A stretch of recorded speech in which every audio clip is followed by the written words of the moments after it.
सच्चिदानन्दरूपाय विश्वोपत्यादिहेतवे तापत्रयविनाशाय श्रीकृष्णाय वयं नमः। श्रीकृष्णाय वयं नमः। श्रीकृष्णाय वयं नमः। पुष्टिमार्गीय सर्वज्ञ करुणारसपूरितः श्रेष्ठफलप्रदाता च तस्मै श्रीगुरुवे नमः। तस्मै श्रीगुरुवे नमः। तस्मै श्रीगुरुवे नमः। राधे राधे।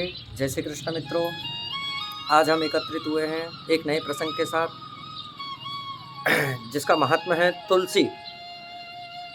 कहा जाता है कि तुलसी की कंठी हर एक व्यक्ति को अपने कंठ में धारण करके रखनी चाहिए।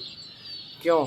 क्योंकि तुलसी जब तक आपके गले में रहती है, आप जो कुछ भी प्राशन करते हैं अर्थात जो कुछ भी भोग सामग्री अंदर लेते हैं वो प्रसाद रूप में हो जाती है, क्योंकि कंठ में आपके तुलसी विराजमान है।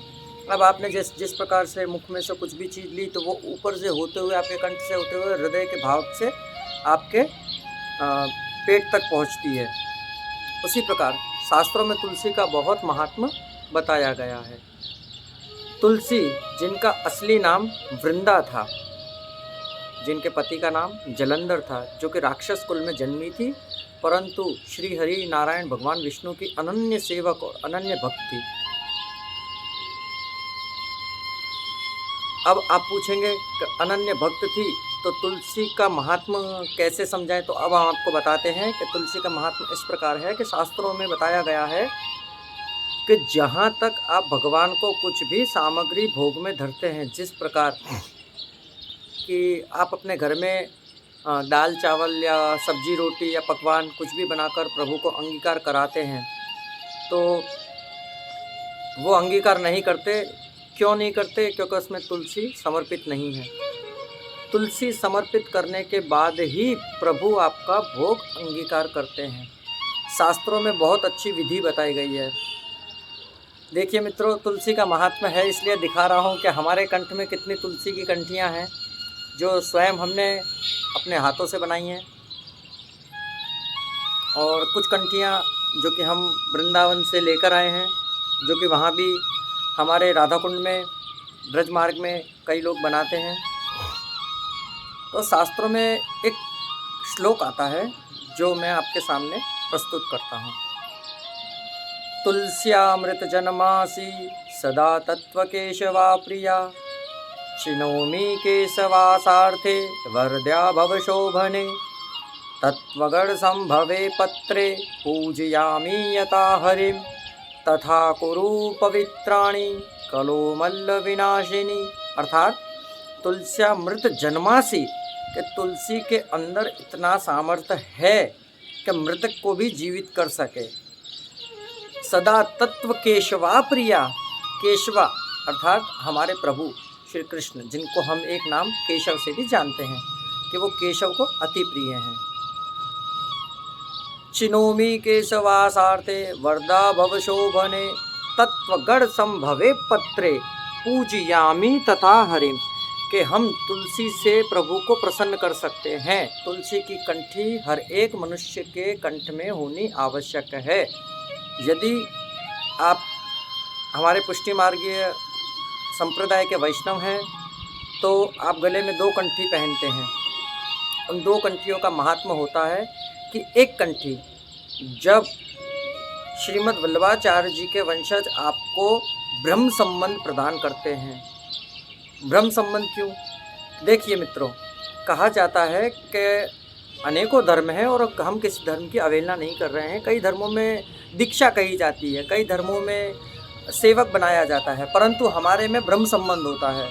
अर्थात कि श्रीमद् वल्लभाचार्य जी के समय से और अब तक जो उनके वंशज हैं उनकी प्रणालिका उस हिसाब से चल रही है कि जब वो हमें गदमंत्र प्रदान करते हैं, अष्टाक्षरी मंत्र, तब वो हमें 2 कंठी प्रदान करते हैं।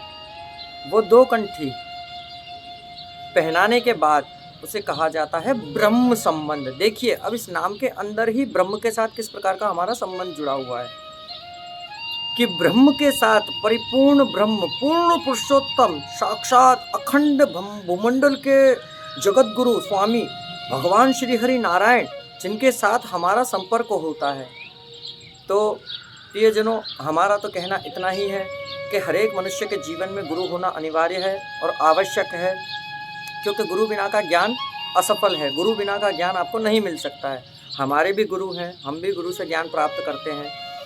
तो राधे, ब्रह्म संबंध लेने के बाद आपका संबंध परिपूर्ण ब्रह्म के साथ हो जाता है।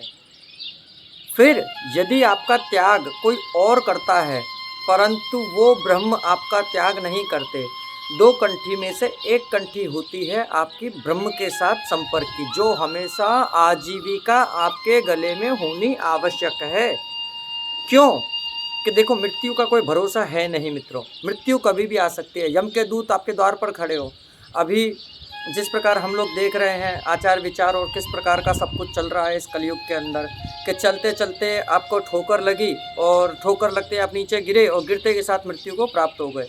अब आपके गले में कंठी नहीं है, माथे पर तिलक नहीं है। माथे पर तिलक करना क्यों जरूरी है? शास्त्र कहता है, ललाटे तिलक कृत्वा संध्या कर्मम समाचरेत, अकृत्वा भाल तिलक्या तस्या कर्मम निथर्थकम। तिलक, इसके बारे में हम आपको कल विस्तार से बताएंगे। तो मित्रों, कंठी तुलसी की हर एक मनुष्य के जीवन में अनिवार्य है और बहुत ज़रूरी है। अगर आपके गले में तुलसी की कंठी नहीं है तो कृपया कर पहन लीजिए या गुरु से दीक्षा लेने के बाद ग्रहण कीजिए, क्योंकि तुलसी हम लोगों के जीवन में बहुत ही आवश्यक है। तुलसी के बिना हमारे भगवान श्री कृष्ण जगन्नाथ जी स्वयं भोजन नहीं आरोपते हैं, भोग नहीं अंगीकार करते हैं। जब तक कि आप ठाकुर जी के समक्ष 56 भोग आरोप सजा दो, परंतु वो उसे आरोगेंगे ही नहीं, क्योंकि उसमें तुलसी दल समर्पित नहीं है। क्योंकि कहते हैं ना, सदा तत्व केशवा प्रिया, प्रभु को इतनी प्रिय है कि प्रभु उसके बिना भोग ही नहीं आरोगते हैं। तो अब से आप सब लोग अपने गले में तुलसी की कंठी पहनिए और श्री राधा नाम का उच्चारण करिए और भक्ति में डोलते रहिए। तो इतने सत्संग के बाद अब हम आपसे विदा लेते हैं मित्रों। कल फिर मिलेंगे नए सत्संग के साथ। और अगर आपने हमारे चैनल को सब्सक्राइब नहीं किया है तो चैनल को सब्सक्राइब कर लीजिए। और यदि आप चाहते हैं कि हम आपको श्रीनाथ जी चरित्रामृत का रसपान कराएं या कोई और धर्म ग्रंथों का रसपान कराएं तो हमें कमेंट करके बताइए। दास का प्रणाम स्वीकार करें। राधे राधे, जय श्री कृष्णा।